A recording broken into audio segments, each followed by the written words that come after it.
Welcome to another mythology and makeup video. Today I'm going to be focusing on Lilith. She has become such a feminist icon, feminist archetype, the story being that she is Adam's first wife and she got kicked out of the Garden of Eden for not wanting to be subservient. But of course there's a lot more wrapped up in Lilith's lore and the stories behind her, and there being so many kind of iterations of it.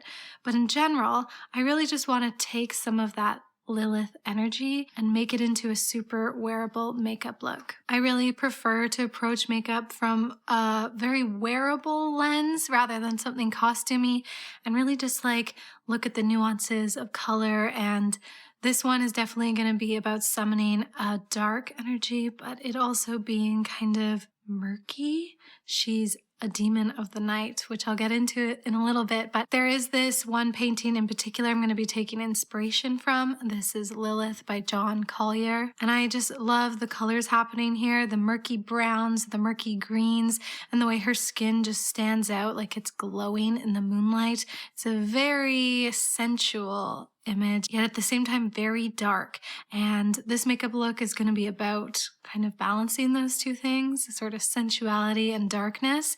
So that's the plan for today. Keep on watching if you want to see this makeup look and learn a little bit more about Lilith. So I'm going to start with a glowy base because she totally looks like she's glowing in that painting. And this is the Lisa Eldridge Elevated Glow.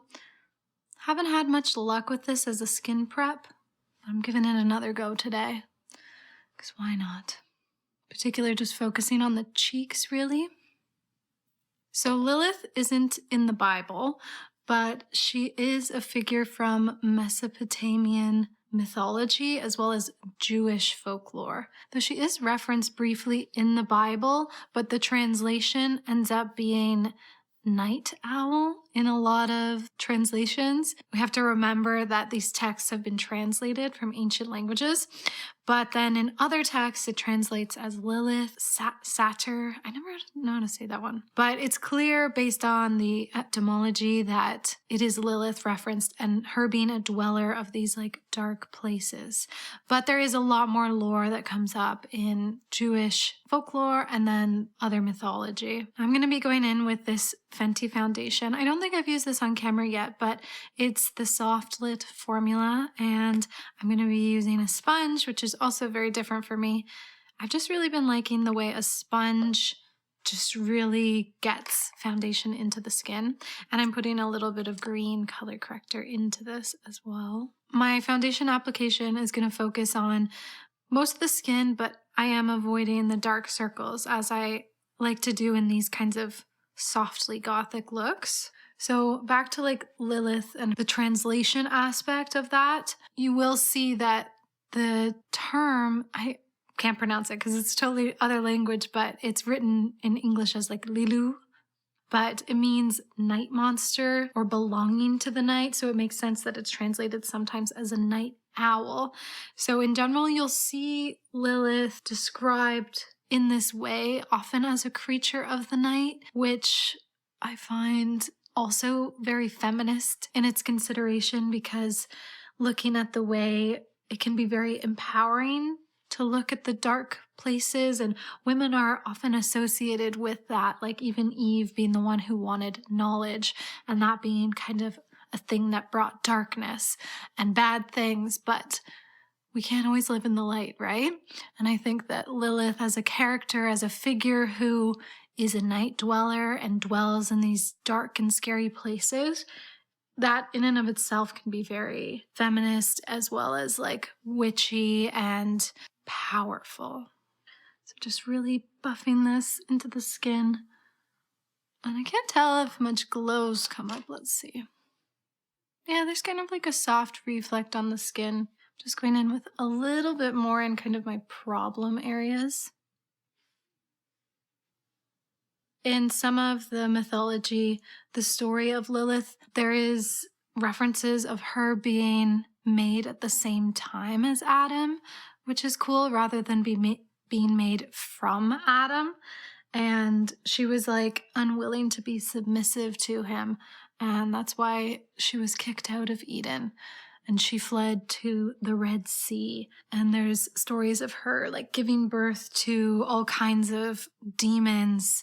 Some say that could have been Adam's children, but mostly there's stories of the archangel Samuel, and that was their offspring, these demons.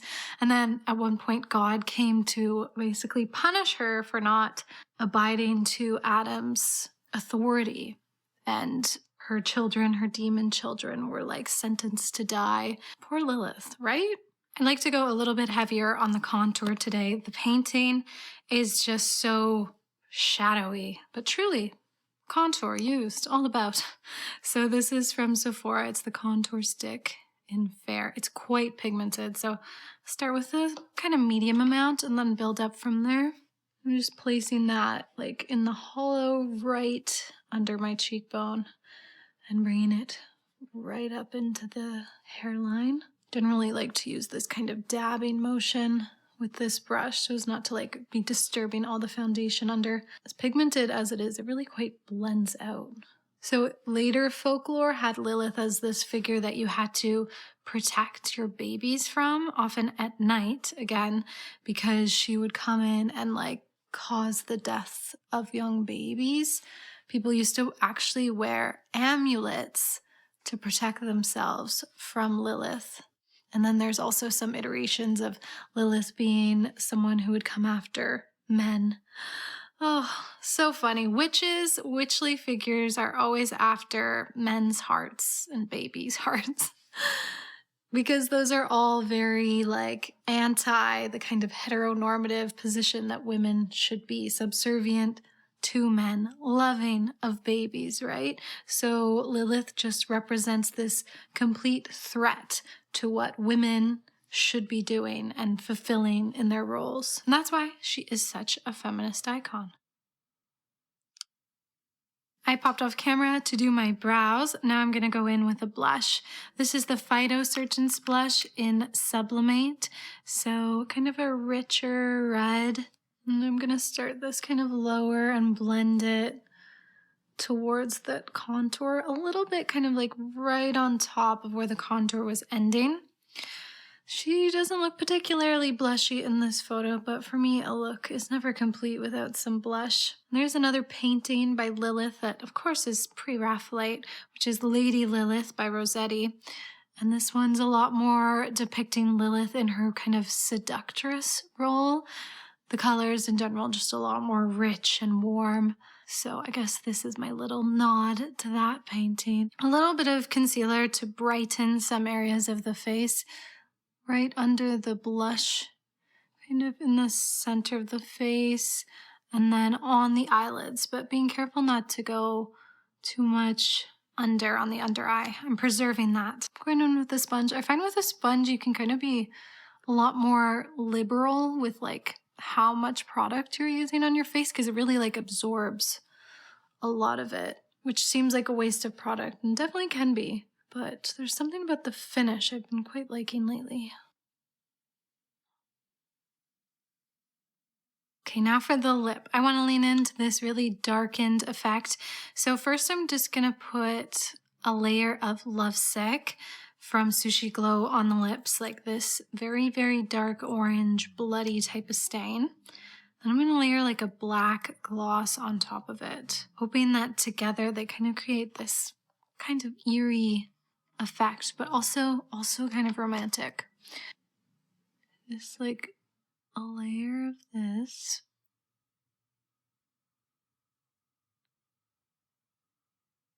Now maybe a little bit more, leaning into a little bit more of that bloody look, especially at the center of the lip. Doesn't need to be perfect. It's kind of better if it's not. Now I'm going to take from Sushi Glow this like sheer black lip gloss and layer it on top.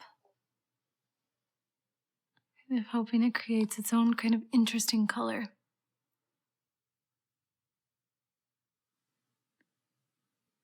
I feel like that is a really kind of cool lip shade. I'm going to try just like a touch of liner around it. This is a gray liner, like a taupey gray liner from Unearthly. I don't know if this will look weird or just kind of makes sense. But I just want to like define the lip shape just a little more.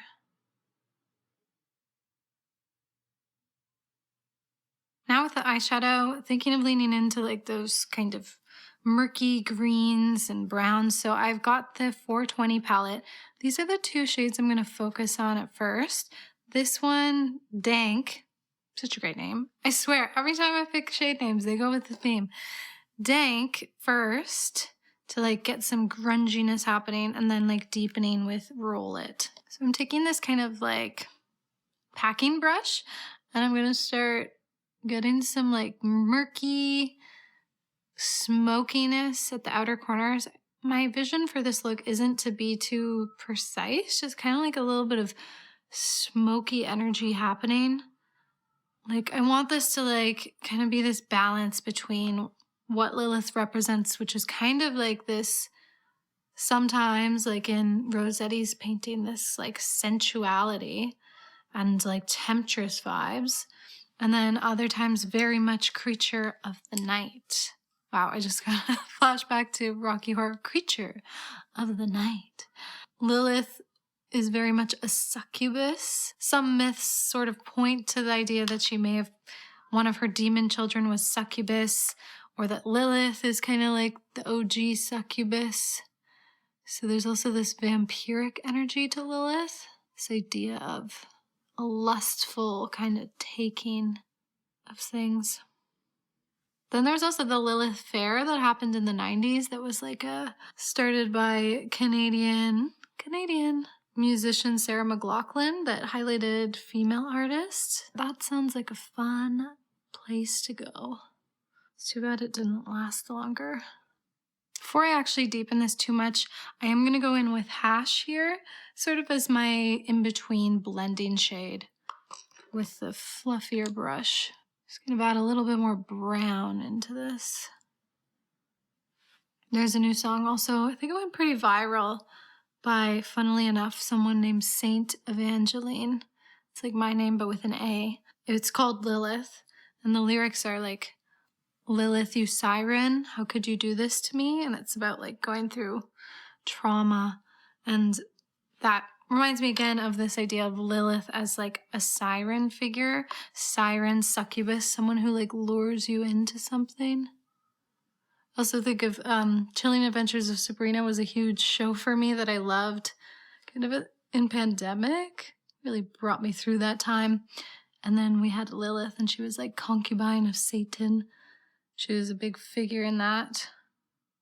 So I'm just like deepening. As you can see, just like nothing too precise, just like this little bit of smoky depth.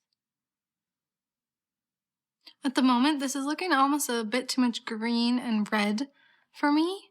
I may like lift some of the red pigment in a second, but I will also put like a bit of pinky tones in there too. So I'm just going in with this Natasha Denona palette, just like a touch of this shade.